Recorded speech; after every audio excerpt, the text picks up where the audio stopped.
Here we go, back once again this week on the Gill Athletics Track and Field Connections podcast. I am just so humbled to be your host, Mike Cunningham. And honestly, when I say that, it is humbling. If you're listening right now, I just want to say thank you. We get hundreds, thousands of listeners just like you every day through this podcast. And honestly, anybody who sits down and spends an hour to, gosh, sometimes we're doing 2 hours here, it just amazes me and just so thankful. And really what's awesome about it is you're here because of our guest. We have amazing coaches from around the world, from around the country, and today is no different. So let's get to it, man. Let's hop into it. I'm so proud to have and introduce to you the wise, the wonderful head coach at Saint Vincent College in Pennsylvania, Mr. Kevin Wanichko. Kevin, how are you, sir? I'm doing great. Thanks so much for having me. I'm a big fan. Listen to the podcast, follow you on social media. So, every time someone says that, which that's a little humble brag. A lot of people do say that. I always have to ask them. So what has been, if you're a big fan of the podcast, tell us what has been your favorite one. So maybe someone who's listening hasn't listened to your favorite one. They should go and listen to it. Putting you on the spot. I know. I love it. Yeah, probably the Caleb Morgan one from Lee. Oh yeah. I like that one. He's doing something special there at the program. So, being a distance guy, I like to follow programs like that. 100%. And, an alum from the program. I love that kind of stuff. I have a real soft spot for alums who coach at their alma mater. To me, as a guy who did 10 years of coaching and worked at his alma mater as well, when you coach at your alma mater, like how authentic is that when you go to recruit a kid and you tell them how great your school is? And it's like, how great it is? I chose to go to school here as a kid, man. So maybe that's your story. We'll find out, Kevin. Let's get to it, man. This is one of those, I've said this before, maybe 100 times now. These are the ones that I'm always super excited about. I've had amazing guests. We've had Beth Alfred Sullivan here a couple of weeks ago, Lonnie Green, and those are guys and gals that I've known for a long time. Great people. I've kind of grown up through their story as a coach and now here at Gill Athletics. But then we have this subset of awesome coaches, because there's so many of you, which is great, that I don't know anything about at all. And Kevin, golly, you're one of those, man. I don't know you besides some work, we've done together here recently. So I love these. These are just so fun to me because I get to learn from square one. And so let's start with square one. So Kevin, as we look at your journey, where does coaching, coaching is something that typically happens to us when we're an athlete, we get coached. But at some point in your life, it had to flip in your head that, oh, wait a minute, like I could be a coach, like that possibly could be a career for me, or I could do that on the side. When does coaching change for you? When that thought that light switch hits for you? I would say it kind of hit me my senior year of college. I graduated from Saint Vincent. Oh yes, I was hoping. I honestly didn't know that. That's awesome. You kind of nailed it there. So Saint Vincent is a very special piece of me. I had two wonderful coaches that really inspired me. They were kind of father figures to me in my life and kind of guided me in a special way. My senior year, they kind of, all 4 years they took me under their wing. But I think, as a senior, you start, getting that leadership, stuff like that, and taking more steps. And, I started to think more serious about it. I graduated and I actually volunteered the next year, kind of helped out a little bit. And, it was during that time that I realized like this was kind of my calling and something I love to do. Now, I won't let you get away with just saying these two great coaches were father figures, and we shout them out, man. They obviously deserve it. Who are we talking about here? So Dr. Andrew Herr, he was my cross country coach all 4 years. He's kind of been, my biggest mentor. He actually just retired from men's cross country. Good for him. This year. So this upcoming fall will be my first year coaching the men's cross country, which is, been, a special program for me, something I ran for. And my other coach was Steve Snyder. He was my middle distance coach for all track. He also, changed my life more than I can ever say. He was someone, was more than a coach. During my coaching time, I would meet him every, once a week. We would have breakfast, talk about things. We're kind of in a growth area at Saint Vincent right now, where we're looking to go from just being a cross country middle distance to growing to a full track team. So I kind of picked his brain a lot on that. I actually bring him back this January to help, because he was a great high school coach before his time at Saint Vincent. And unfortunately, he actually passed away during the season. So it was a hard loss for us, but he was truly in a better place. He was having some heart issues and stuff like that, but he taught me a lot throughout the journey here. So help us understand that you're an undergrad. You have these two. So they were there before you. They were affecting young people like you before you. What was it? So kind of a two-part question. How did they earn your trust? Right. We talk a lot about athletes having to trust their coaches, but coaches have to trust the athletes as well, and that doesn't happen just because you have an emblem and your door title thing says coach, right? Or you have a little thing on your desk or whatever, your business card says coach. How did they obviously had such an impact. I mean, your face is telling me a lot here. Unfortunately, if you're listening to the podcast, it's only audio, and you can hear it in his voice too, but his face, you can see what these two gentlemen meant to you. And we'll get into it, but kind of sound like they changed the correction of the direction of your life. But what was it? How did they, because this might be something for us to learn, what was their actions, thoughts, words, etc., that you like went beyond coach and athlete and like, oh, these guys are father figures to me. They changed my life. I want to be what they are. I want to be a coach because of them. What was it? How did they do that? I was more than an athlete to them. They looked at me, as a person. It wasn't about how fast I ran, and stuff like that. I will be the first one to tell you, my early years at Saint Vincent, I was not the best student. And Dr. Herr, who's, the head of our economics department, big academic guy, he pushed me in ways that I needed to be pushed. I didn't have that discipline. I came from high school where, I never had to, open a book, study. I just kind of got through, which, a lot of people do. So I thought that was the same, and it's not in college. So he pushed me from that academic side a little bit more than what I had been, and let me know that there was more than just running out there. And, running wasn't my only thing, that mattered. That there's more to it than that. And Coach Snyder was just someone, door was always open. You could walk in and talk about anything. It didn't have to be just running. It could be family. It could be, religion, whatever you want to talk about. He was there to talk about. And, like I said, that journey continued, even after I graduated. And I said, met him once a week, stuff like that. I think that's so important. When I think about our lives, here's you as a sophomore, junior in college, so 19, 20-year-old. But if you think about your athletes today, and even you right now, Kevin, as a person, me as a person, there's kind of two columns in life. One is the individual. So Kevin, who you are, right? And then on the other column is all these roles that you have. Right. So coach, used to have the role of an athlete. Maybe you're a spouse, you're a son, maybe you're a brother, maybe you're a father. These are all things we got to we like to learn today. Maybe you're a little league coach, you're a friend, a best friend, etc. There's all these different roles. And until real relationship, I think, happens when we get away from the roles and focus on the individual. And what you just described there is, instead of just coach and athlete, which entails more than just barking out what the workout is for the day. It's encouragement and sternment, I don't want to say punishment, but, correction, right?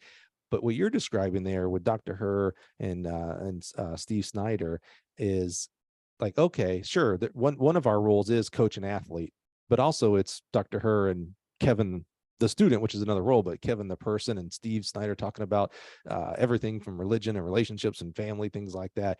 That's so important. I want to come back to that when we get back to your current role, about how you enact that with your kids. Like, is that something, a focal point for you? So we'll put a pin in that and come back to that. So you graduate from St. Vincent. Were you mentioned Dr. Herr being an economics major or economics professor. Were you an economics major, or what were you thinking of before the coach bug hit you? What were you thinking about doing? I started as an econ major. Didn't end that way. No, I came in that way. I ended up switching to be a comm major. There's a lot of that side that I liked. But like I said, early in my years, I just wasn't disciplined enough to be an econ major. So I switched. graduated with a comm degree. What were you thinking with econ? Were you wanting to be a, I don't know.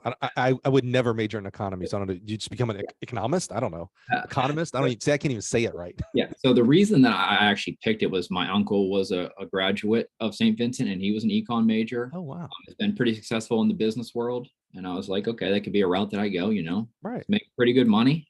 Yeah. Yeah. Want to make money in life. Probably better than coaching.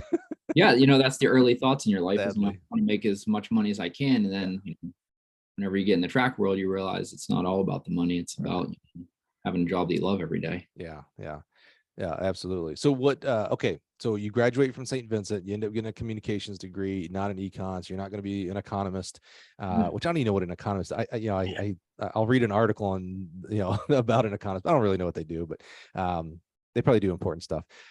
So what do you do? Do you go to grad school? Do you volunteer? You get an assistant's job right off the bat? What do you do? So I went to grad school at a nearby school, Cal U. I went to sports management there. While I was, taking class there, like I said, I volunteered here, helped train some of the guys, stuff like that. So I got that degree. And then actually right as I was getting ready to wrap it up, there was a job that opened up. It was for a sports information director, cross-country track and field coach. Not a combo you see too often. Yeah. But free world where you have to wear multiple hats. I kind of got pulled into that. It was at Chatham University in Pittsburgh. Yeah. So it's about an hour from where I was at. So, I applied and took the job. So that was my first coaching job. It was a lot of early morning and late nights with, topping sports info on top of that. But that was a sacrifice I had to make in order to coach. Now, as a sports information director, like we fans and et cetera, we get on to the SIDs about what articles they write for cross country and track, and they didn't highlight this, or they didn't say this, or they did say that. I hope you had like the world's best cross country and track releases since you were the SID. I mean, I would say we had pretty good ones. Yeah. You get to see it from the perspective of an athlete and coach, like, okay, here's what we should be telling people and how we should tell the story. A little bit easier to tell a story when you're there in person. Sure. And you know it, and what the cross country race and who was there and the course itself. Yeah. Exactly. What did you like being an SID, or was it just an ends of means of like, so this is how I can coach? It's kind of a hard question to answer. Okay. So I liked it, but I liked coaching more. And in order to be effective, you just can't do both. Sure. And at the Division III level, you have to wear multiple hats sometimes. That's just, money saving. It was a difficult job. Like I said, we would practice in the morning. It was an hour commute for me. There was a lot of mornings I would be leaving at 4:45. Oh. I'd have to stat a volleyball game that night, and I wouldn't get out of the office until 10 o'clock that night, drive an hour home, get home at 11, and then do it all again the next day. Wow. So it was a lot of, early morning, late nights. If I had to, if I wasn't a coach, I could see SID as being a profession, but luckily for me, I'm a coach and on the other side of that deal. Well, how did it go? I mean, that's, coaches, we talk about, you're not a 9 to 5, right? I mean, there's weekends and, meets don't get over till 10 o'clock at night sometimes, and travel, et cetera. SIDs are very similar, right? They're writing a lot of stuff and creating a lot of stuff during the day. And then they're going to, depending on what sports they cover, volleyball matches at night, football games, et cetera. How did the coaching side go? I mean, that's plus the commute on top of that, man. Oh, that had to be pretty brutal. Yeah. Like I said, it was my first coaching job. I feel like I learned a lot. Looking back at it, now there's probably a lot of things I did wrong. But that was kind of to get my feet wet. I feel like, I learned how to manage a team, learned a little bit about recruiting, because I, really have never recruited before that. Right. So it's kind of a learning experience. And I was there for 2 years. So I think I learned a lot in those 2 years. And what were you doing at this time for coaching education? So the only coaching, how to coach that you have at this point is what Dr. Herr and Coach Snyder taught you. And then, your high school coach, et cetera, but not really you didn't major in coaching, which I think there is a major in coaching, but it ain't a major in track coaching. But so what were you doing anything at this point for coaching? Like, how are you coming up with workouts and what to do with the kids and things like that? Yeah, so luckily, I had, Coach Herr and Coach Snyder that I could go back, pick their brain. They literally are like two of the most organized people. Coach Herr at the end of every cross country season has a booklet and it has every single workout, race, everything in there with all the splits. Wow. So we're kind of, and that's kind of, propelled into my coaching that, data, the numbers, they're all there. Yeah. So he could give me stuff from, the past 10 years that I could kind of look at and kind of build a program off of. So they were there kind of to guide me in those early years. Any coaching clinics or Yeah. mentors, like you would Yeah. call up, you're in the Pennsylvania area. I'm gonna be the Southern guy that doesn't know a lot about Pennsylvania, New York. Did you call Jack Daniels? I know he's in New York or Cortland or something like that. That may be 1,000 miles from you for all I know, but I don't call him, but I have the Jack Daniels book. of course. Yeah, exactly. Yep. It's a resource that all coaches need to have. No, but I definitely would hit a few clinics up. Yeah. We go to one like every December. I would usually go with Coach Snyder. Yeah, so no, we would, there was a clinics. I did some online stuff. I got some certification, stuff like that. Was there ever, and not just up to this point, it's kind of curious because I'm a huge coaching education proponent. Was when I coached, I was the certification junkie. Back then we only, had USATF. So I had level 1 and several level 2s and stuff. I didn't have these great like Altus and USTF CCCA. I mean, there's just so much now, which is awesome. And lots of clinics and stuff. Was there ever, when you've done different clinics and you've heard different people speak inside of education and at clinics and stuff, has there ever been someone that said something that like clicked for you? Like, wow, I've never thought about it like that. Like I need to look into that more. Was there ever like anything like that? So let me think. I went to, the same clinic in New Jersey area for, I think we went like 5 years. Heard of lots of great speakers. Carl Lewis was there 1 year. But, probably the best speaker I actually heard was Judd Logan. Oh yeah. Who's, not even a distance guy. He's a throws. Right. But his message, really didn't even pertain to, the track and field. It was, how he approaches athletes. He wanted to be like the light giver. He just wanted to kind of, give them that path and teach them the way. And, that's kind of how my coaches were. That's, it related to me so well. So his talk was just phenomenal in that sense. And you were able, this is going to sound terrible, but I know this happens. You were able to receive that message, even as, I mean, that's two pretty, far in the spectrum events groups for us, right? So throws, and Judd Logan is a, God rest his soul, just a hyper culture. We had him on the podcast, and all about culture is what we talked about, because he just built an amazing culture at Ashland. And he's famous for these videos of their weight room and bashing chairs. I don't see, I've never met a distance coach that would come close to that kind of intensity. Not talking about caring for athletes and things like that, but you were able to receive that even as I'm gonna say even as a distance coach. That's a terrible, let's put you down, I'm so sorry. But over on this spectrum of more of methodical 10 years writing out those kind of things, you were able to receive that and see like, oh wait a minute, that's what's poured into me. I need to do more of that. Or how did it kind of hit you different? Yeah, no, I mean, it was an easy mess to receive. Like I said, it didn't matter, event wise, if it's throws, distance, at the end of the day, if you're going to be a good coach, it's about the athletes. I'm big in, the personal connection, the athletes, he's a big, like you said, culture guy. The athletes have to have buy-in. They have to trust you. If they don't trust you, you're not going to get the best out of them. And it's a two-way street. You can't, just say you're the coach and the dictator. Yeah, I mean, there's days where you have to tell them what's going on, but they got to be able to give you that feedback too, and have some insight. You just described parenthood too, right? Yeah. Like you got to be, you got to lay down the law with your kids sometimes, but boy, you've got to be the one that there's loving on them, talking about their day, picking them up when they fall down. I mean, you just described parenthood. That's a very great picture to coaching profession. Well, maybe I'll be ready for parenthood when that day comes then. So yeah, don't rush. I got 2 of them. Don't rush, man. Don't rush. Okay, that's awesome. I love that you got a chance to hear Judd Logan in person, because one of the best people that ever walked this earth. So I'm just so humbled that we were able to have him early. He was an OG Gill Connections podcast, one of the top first 30 to 40, I think, guests we had. So he took a chance on us when we were nothing on the podcast world.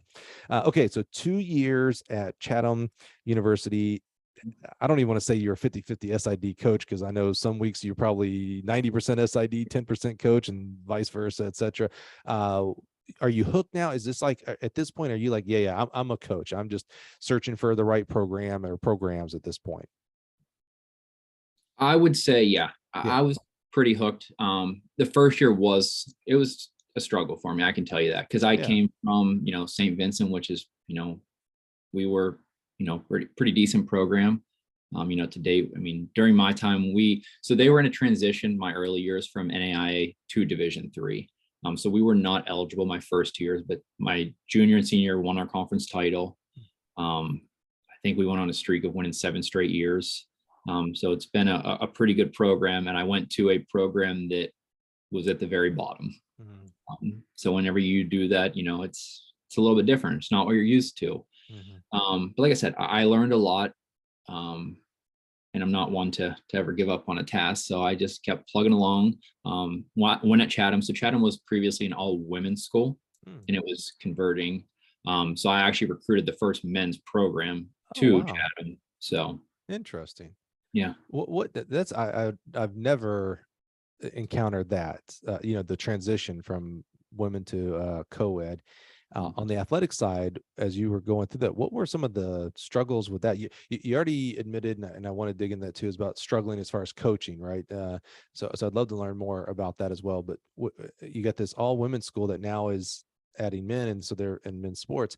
How did I don't know. I don't know if that, it feels like that'd be super hard, but also, the sexist in me when it goes, oh, it's easy getting guys to come to a all girls, what was that transition like? It was a difficult one.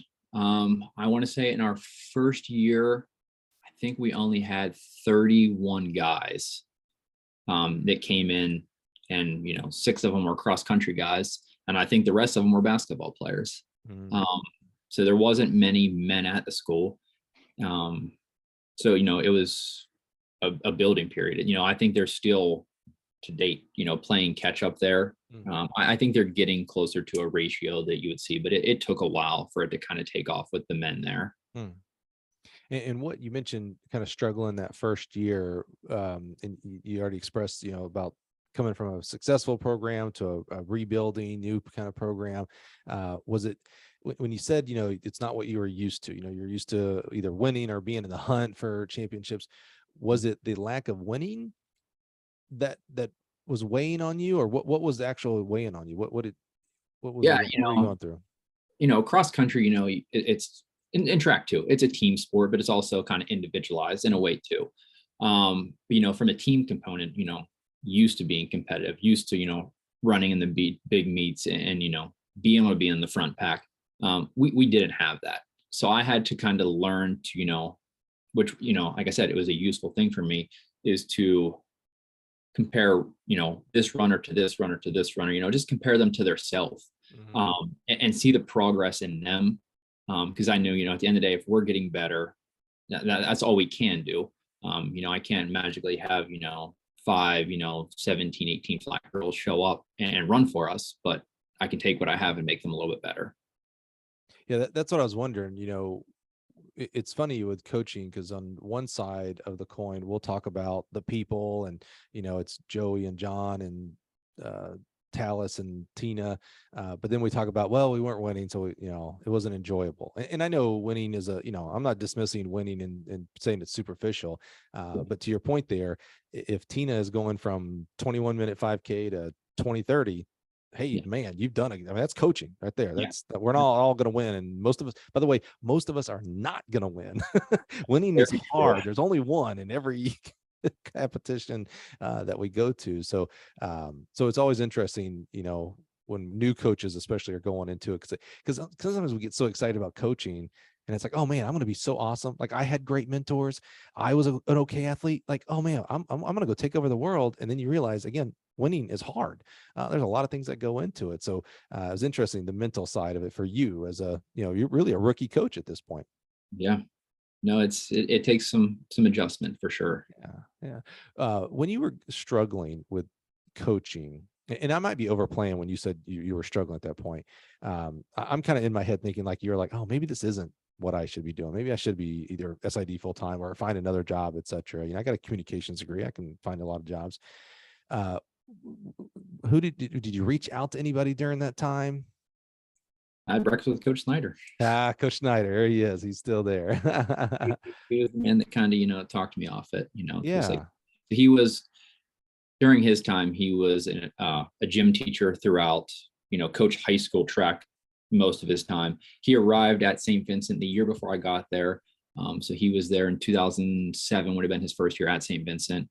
So yeah, no, he knew what coaching could bring to the table. So, and not trying to distill the legacy of what Coach Snyder meant to you and to those around you, because how he affects you affects others, right? So not to distill it down to like a cliche quote, but was there ever like the best advice he ever gave you? Whether it was a one-liner, whether it was an attitude adjustment, what was there ever? I can see you racking your brain thinking of like, because he probably had so many, but what was like one that you were like, oh my gosh, Snyder, man, you nailed me. Thank you. Man, there's so many. I don't know if I can just pull one here. Where did I go? All good. Yeah. I honestly don't know if I can just pull one. Sure, there's so many along the way. It was the life lessons throughout our cross country season. Whenever we had his little funeral get together thing here, we talked a little bit, and Coach Herb mentioned he ran the program for so long, and then Coach Snyder came from a high school program to him, and he asked early on if he could read a paper to the team, and it's called Lessons from Geese, and it's just a little poem, and Coach Herr always said like, these guys aren't going to listen to your reading. It's a bunch of college guys, stuff like that. And it was one of those most impactful things you would hear every year, and you kind of looked forward to it. It's talking about the geese flying in a V formation to help each other out, how they trade off. It kind of corresponds with cross country racing. Right. And then when we're doing hard workouts and we see the geese flying above us, it gives you a little more juice. Well, that's really awesome. We're gonna have to look into that. Lessons from Geese, right? Yeah. Okay. I have a copy. I'll send it to you after. Yeah. Do that, please. Yeah. We have geese right outside of our building. Let me tell you what, I don't like their lessons at all. Yeah, we don't like them on our cross country sometimes. Exactly. All right. So 2 years at Chatham University. Where do we go next, and why? Yeah. So St. Vincent was a split job. Then it was a men's program, women's program. The women's coach retired, so that kind of opened up an opportunity for me to come back. It was kind of a no-brainer for me. It's where I wanted to be. So I came back. I took the women's job in 2015. So I was women's cross country, indoor track, outdoor track on the women's side. And then 2019, I took over men's track for indoor and outdoor. So I became the head of all track.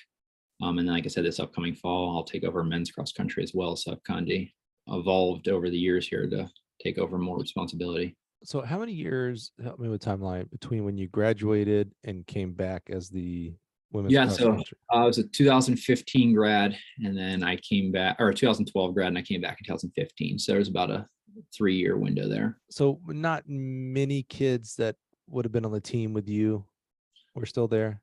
No, there wasn't many there. Yeah. So more the wrinkle to the story there is, so I met my wife here. She also ran cross country. She's an elementary teacher during the day, but she's also an assistant on my staff. She did run with some of those girls in the earlier years. So that first year of coaching, whenever she was on the staff and ran with some of those girls, it made it a little bit difficult, but yeah. And so you said it was a no-brainer, and again, I've already told you, my heart for alums that work at their alma mater, but it's not a no-brainer for everybody, right? Some people want to get away from what undergrad was, whether it was a good or bad experience. What was it that was a no-brainer for you? I say St. Vincent is home for me. I talked about my coaches, but even the whole community, it changed me as a person.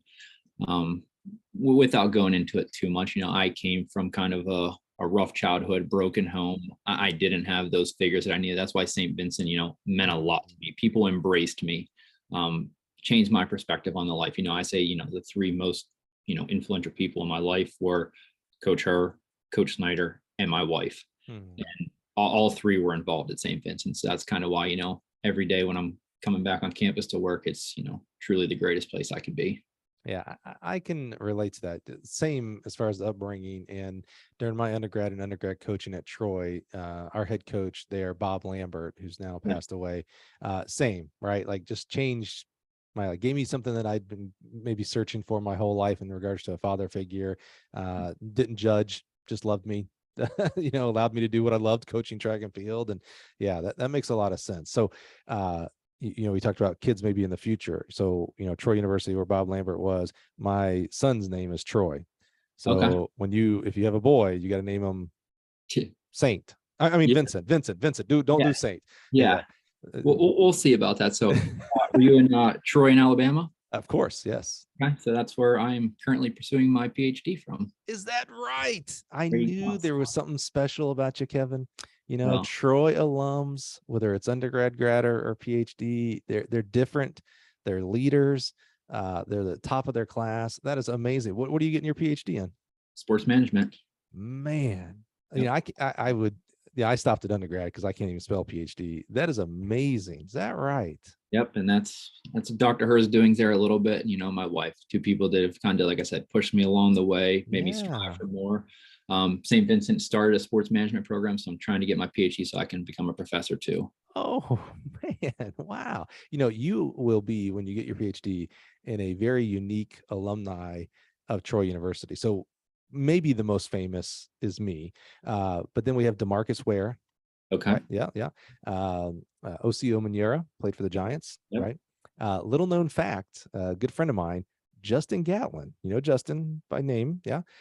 He got his undergrad degree. He finished at Troy University.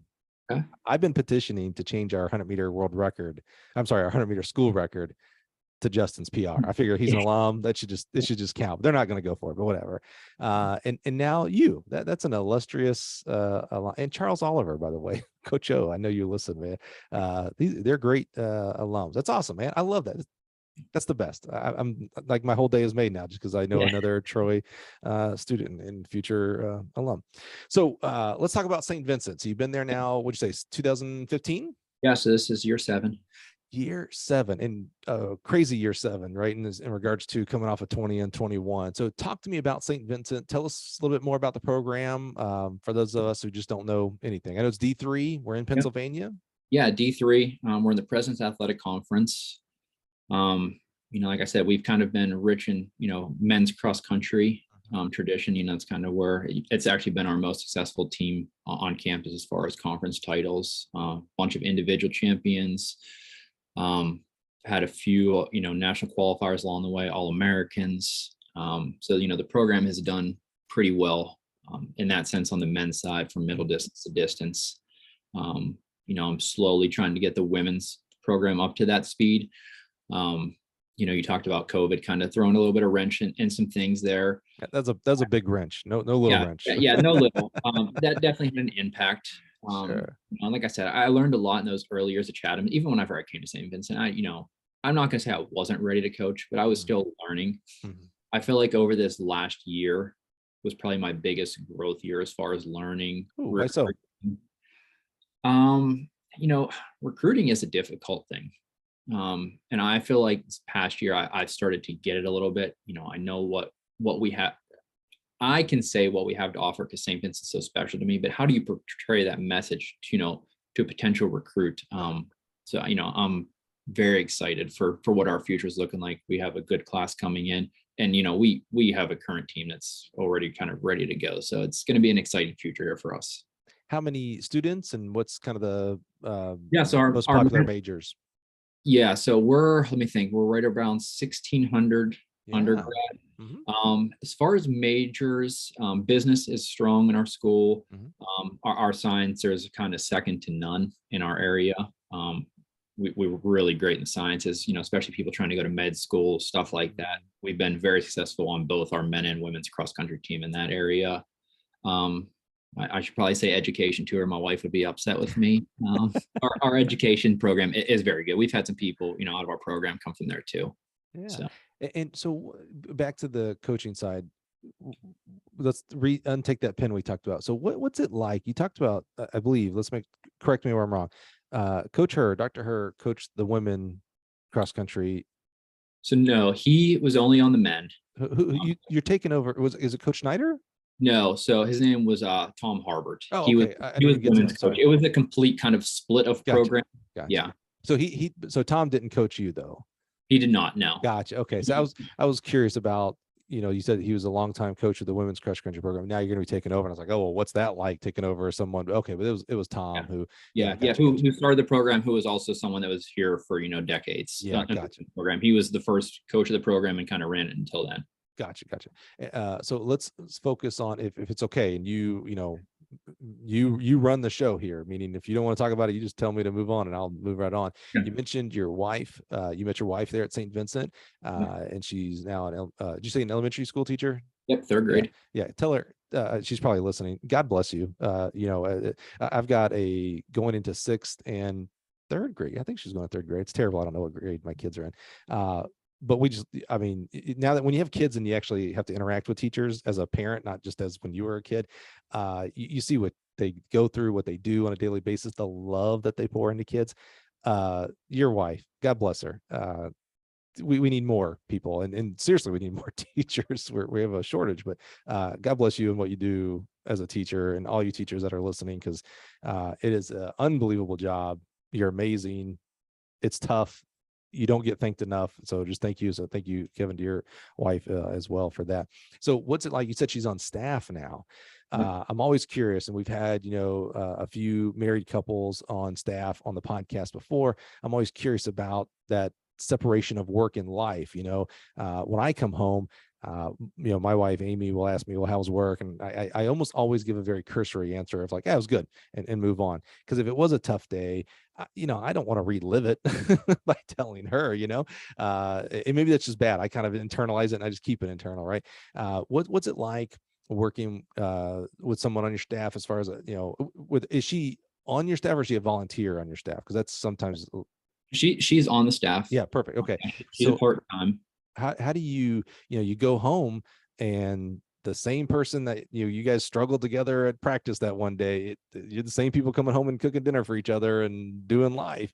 How do you, I'm gonna ask you this way, how do you separate it, if you even do separate it? I don't think we do separate it. I would say when we're at home, we talk about running. It's an important part of our life. But like we said, we don't try to get too up and down on, what's going good and what's going, bad in the program. It's more about the people. That's kind of our biggest thing is, we try to be here for athletes. We're fortunate enough that we live, 5 minutes from campus. So if someone needs something, kind of get up to campus, there's been, multiple of those calls, stuff like that. But, at the end of the day, we're both doing it because, one, we love Saint Vincent, and two, running was a very important part of us while we were here. We want to, give that to our athletes as well. And you mentioned running is still an important part of your life, and it's not just in coaching. Are you still running? Trying to. Yeah. Well, but before we hit record, actually, we were just talking about, we commiserated with our Achilles tendons now, because I'm getting close to having surgery. My man here, you tore your Achilles. That's a whole different ball game. But before you get into that, so tell me about your running now. Are you on the track doing 800s, or what are you doing? No, I'm probably, going out just 2 or 3 days a week, just, 5-6 miles here. I need to get a little bit better. I'd like to, once the team gets back on campus here, I'll probably run a little bit more with them, and then I'll get my mileage up. But, hopefully I can get back in that 45, 50 mile range here soon. And you distance guys, you're a different breed, man. Yeah. Your running has caused you a little bit to be kind of an internet star as well. So sources tell me, by the way, he's my source, so there's no secret here. Yeah. Talk to us about that, how you became internet famous, if you will. Yeah. So I ran the Boston Marathon. Crazy. 2019. Okay. I, didn't have the race that I wanted. Had some early struggles, mile 3, had a calf cramp, kind of roughed it through about 10 miles and just realized it wasn't gonna be the day I had. I kind of figured, we're just going to finish today. I turn, onto Boylston Street, and, I, see the finish in sight, see a guy kind of just staggering a little bit, and that's, kind of typical in a marathon, people's legs might be giving out, but he was a little bit worse. Sure. Yeah. I can imagine what I would be looking like at that point. Sure. Yeah, but he was a little bit worse than that, and I could kind of just see it. So I kind of went over to check on him, and you could kind of tell, in that runner, he just wasn't there. So I started to help him. Maybe 50 yards later, another guy helped him. We helped him across the finish line, and of course, it got captured on TV, on all social media. So I get back to I didn't have anything on me. Get back to our Airbnb, and my phone's there, and I have 80 or 90 messages of people seeing me on TV, social media. So it was a little bit crazy for me at that time. Wow. I mean, so people, it was one of those that, like, the feel good moments that blew up. Yeah, no, you can say that. And, kind of like I said, during the interview process, I wasn't doing it for any of that. I'm just trying to help a fellow run, stuff like that, because if I was in this situation, I hope someone would have done the same for me. Yeah. So I love that was the story. I couldn't remember what the actual story was because I'm terrible. But because this is what helps us lead to things that may have value for listeners, right? So let's have this conversation, Kevin. And we see this, I don't want to say we see this a lot, but we see this at times, specifically in distance, cross country and distance races. And what I mean by this is we see an athlete struggling during a race. Now, you were doing it in the Boston Marathon. You weren't in the elite group. Actually, I didn't ask you. Were you in the elite group? I wasn't, with the elite group. I was in the first phase behind them. That's elite to me. But you weren't in the, the guys that are running 210, like trying to get a paycheck off of it, right? Yeah. No, so I'm going to call it at fear of upsetting you and offending you, Kevin. I'm going to call it you were in a recreational spot, especially because you said you were struggling. So, you weren't PRing that day and all those kind of things, right? And you help someone. That to me is different. That is humanitarian. That's while you were in a race, that's to me is I'm jogging. What a great scenario. Me jogging, not ever going to happen, by the way. But we're jogging in our neighborhood and we see someone struggling and we would go up to help. Like that, it would be automatic. Like it would be, if you didn't do it, I'd look at you like, why didn't they help? What's wrong with this person, right? I'm talking about, we're in a cross country meet. It's the state meet. We're at the 2 mile at the state meet. And you're coming down the home stretch, whether you're in first, second, third. Yeah, first, second, let's put first, second, third, because I've seen this happen. I've read about this happening. And an athlete struggling, and they stop to help the athlete up to help finish. Is this good or bad? And yeah, I'm just gonna stop right there, and then we'll add to it. Was that good or bad? I think it's good. I think, you talk about, you see it more in distance races because, because the 100's a little too quick. I've never seen anybody stop for someone who busted a hammy in the 100. Yeah. But we've seen it. Hey, one of the most famous. This was an athlete, but one of the more famous ones was the Great Britain quarter miler in the '96 Olympics, where his dad came down and helped. That is also different because that was dad, right? But certainly none of those competitors stopped. And if they would have stopped to help him, I say I'm on the side that it's not good because I'm a mean Grinch, no heart guy, I guess. But so why is it good? Yeah, no, I think it's different if you're in that top 3. Like, but we've seen that. We have seen it, and you know what? To those people's credit, that is some of the highest character you can have. And sure, agreed. And I think that's part of the sport we're in. Like I say, track and field and cross country is, the greatest sport. Now I'm biased. Sure. You have so many great people, Yeah. High character. And maybe that is the difference, because I would always equate the let's use a football example.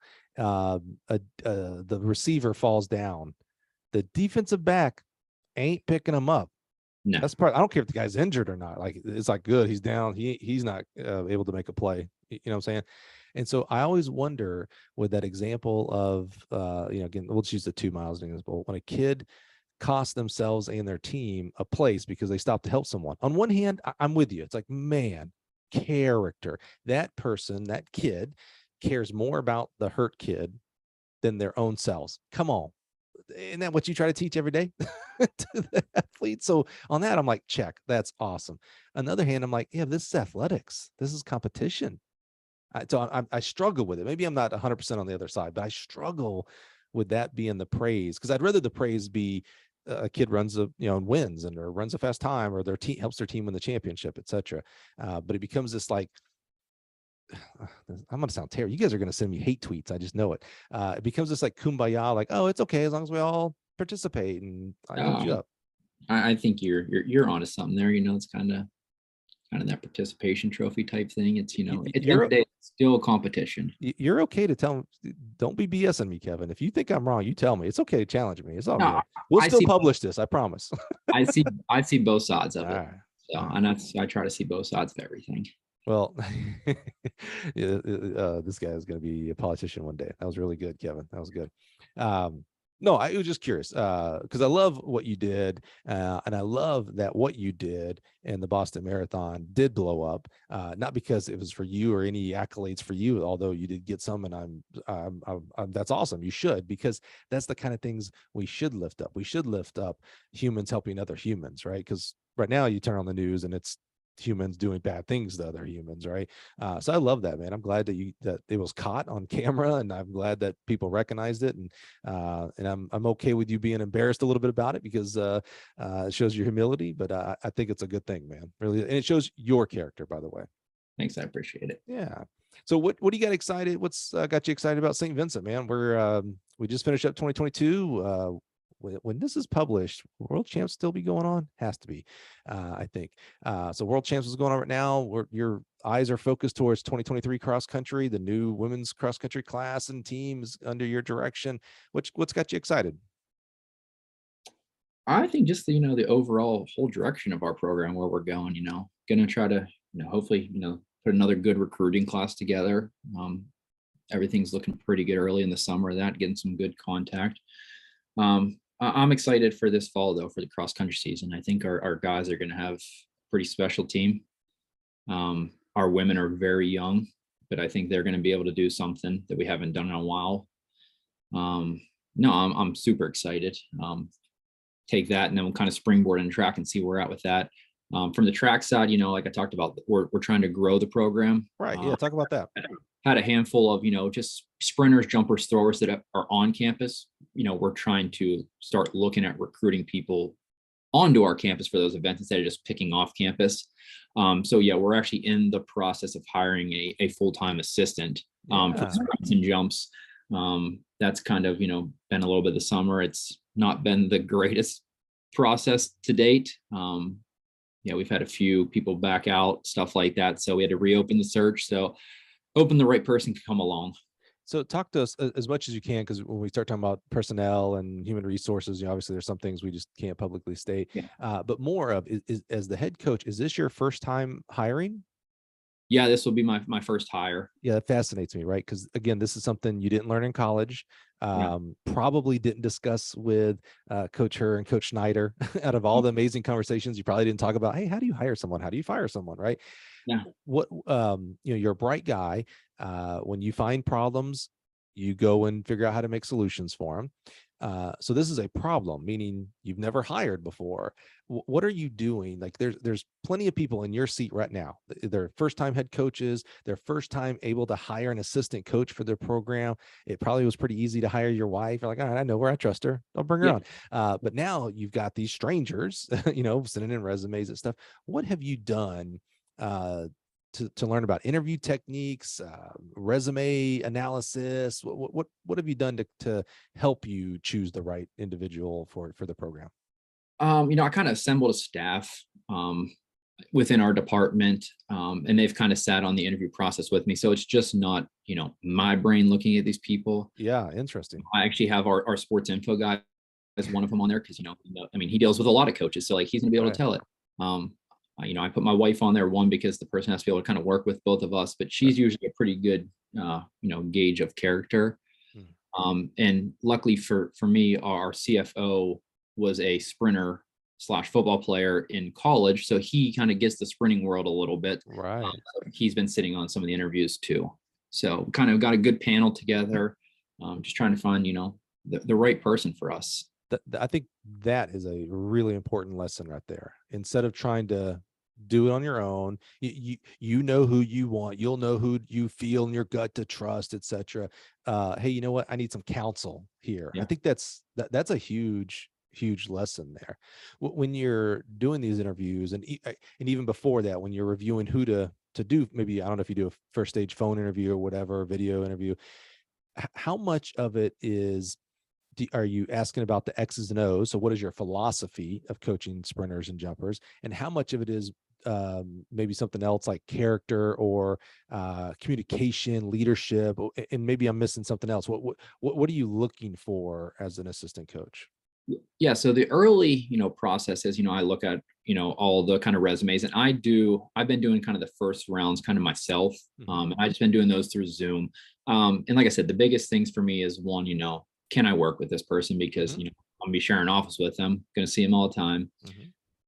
Two, are they a good character person? Are they going to kind of fit the mold of Saint Vincent and be right for our student athletes? Because, like I said, that's kind of the key of our program, is they have to fit in here. Next, I kind of value recruiting. And I'm not saying they have to have a ton of recruiting experience, but can they go out and talk to, a high school kid and get them interested? Because like I said, we're trying to grow a program here. And, in order for them to be able to coach people, they're going to need to have people here. And like you said, coaching is, probably fourth on that list for me. And, some people might think that's crazy, but like you said, there's so many resources out there. As long as they're willing, there's a way you can learn. Right.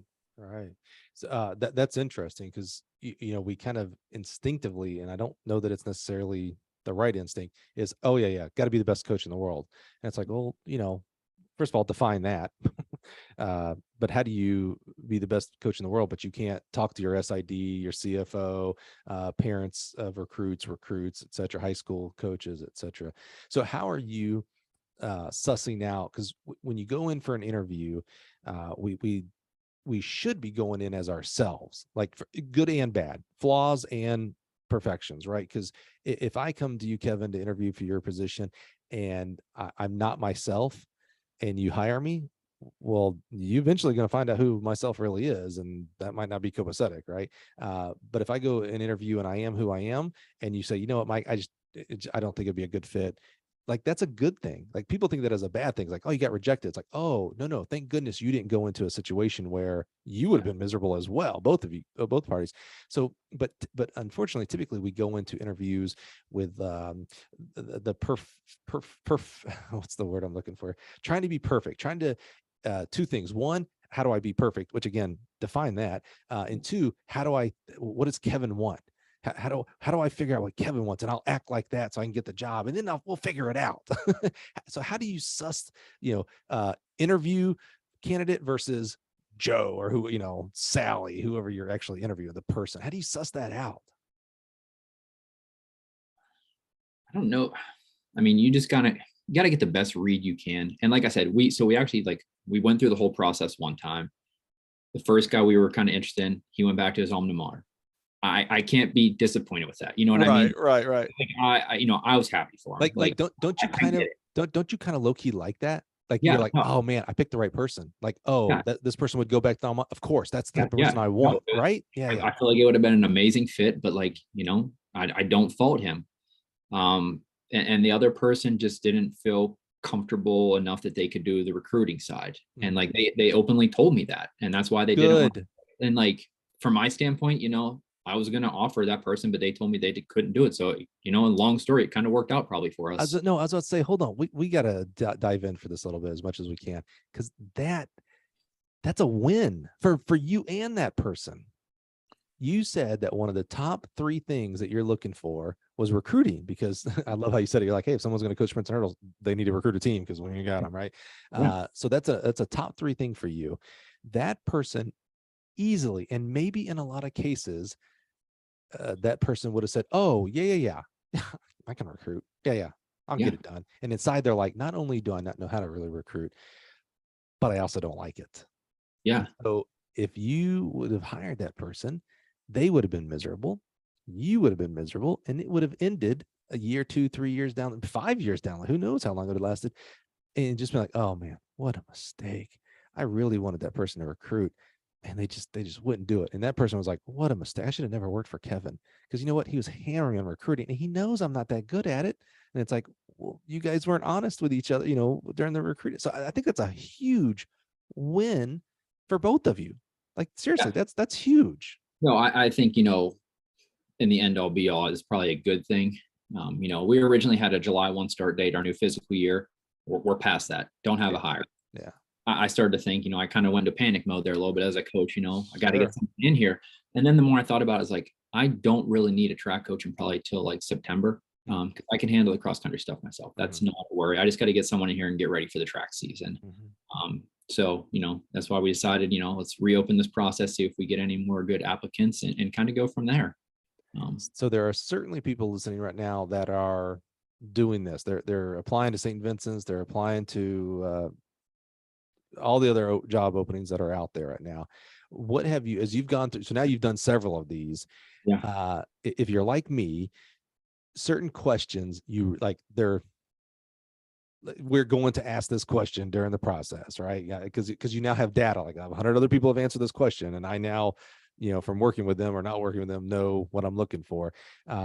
Without giving away secrets, what are so someone who's preparing, like what are interview questions that you are your must ask questions, so that someone who's listening right now goes, oh, I better know those when I go to interview for X and Y Z university.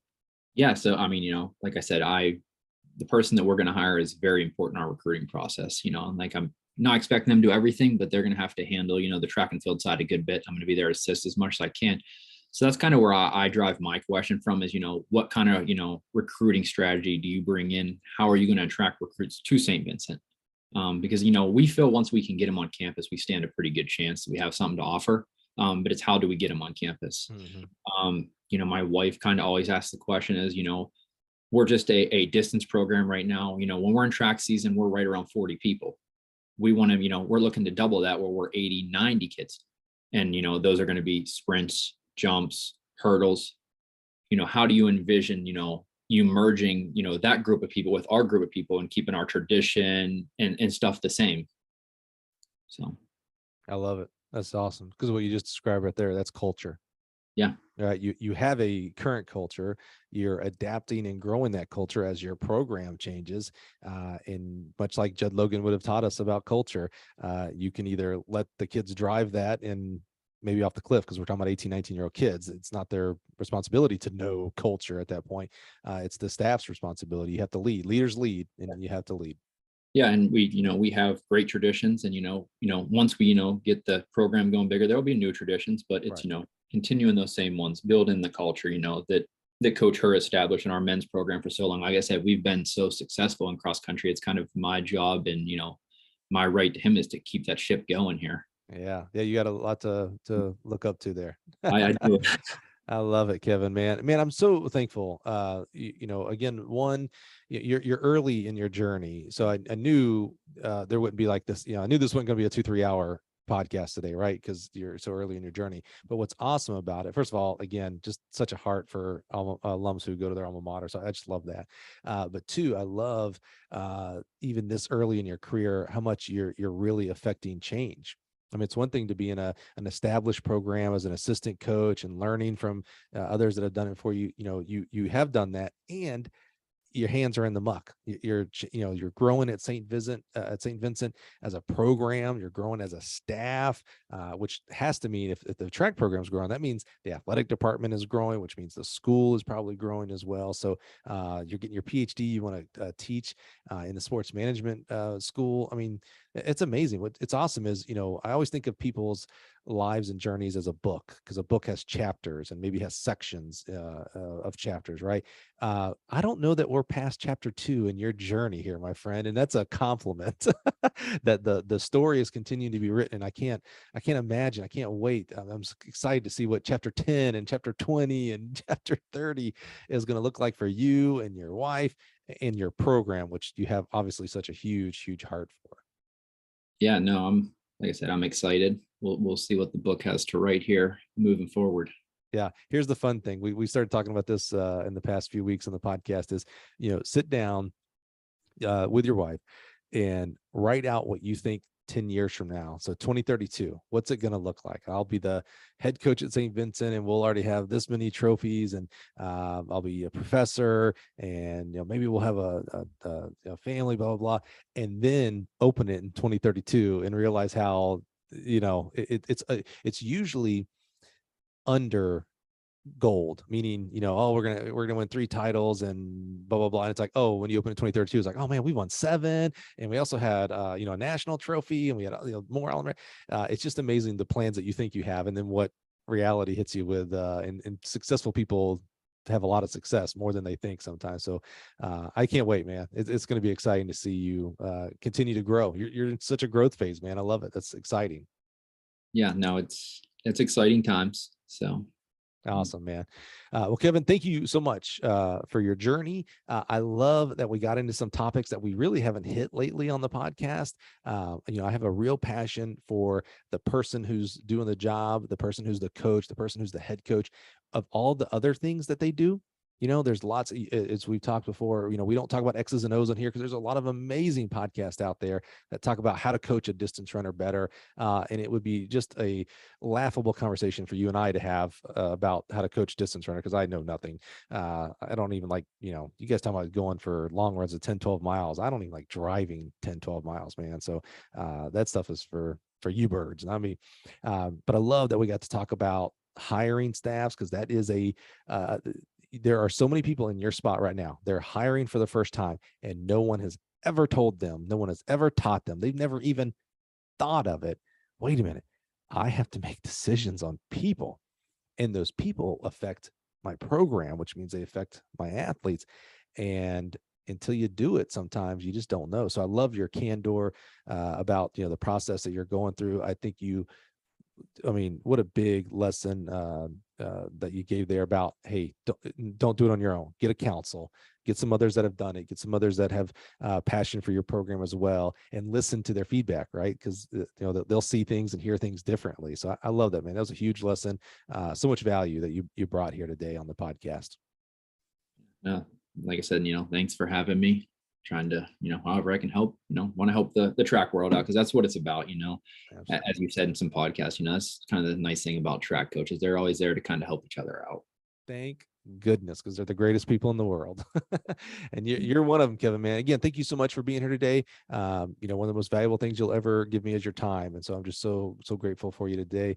And we're publishing this on my birthday. So if it's July 25th and you're listening to this, you might hit me up on Twitter. We'll see. I don't know. I'm not a big birthday guy, so I won't be offended, but we'll see. We'll see. What you won't see me doing on my birthday is doing any kind of Boston Marathon, any kind of thing like that, man. That ain't happening. You can have that. Are you running, like, is this a normal thing? Like you're going to run next year and all this stuff, or what's? I won't be running Boston. Hopefully the ideal, I'm looking maybe Pittsburgh Marathon in May. That's kind of my target date to maybe get back to a long race again. I love it. Oh, that's right, because you're coming off the Achilles too. Yeah, that's true. Okay, well, you have fun with that, my friend. And again, thank you so much for being here today. And thank you for being here listening. Again, just so humbled and appreciated that you'd spend time with us listening to Kevin's story.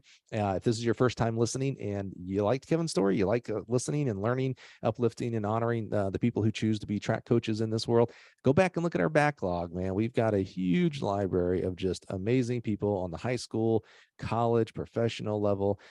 It's really, I think it's amazing because they're amazing people. So maybe go check it out and find the one you like. Otherwise, check us out next week. We'll be back and bringing you another amazing coach in this awesome world. Have a great day.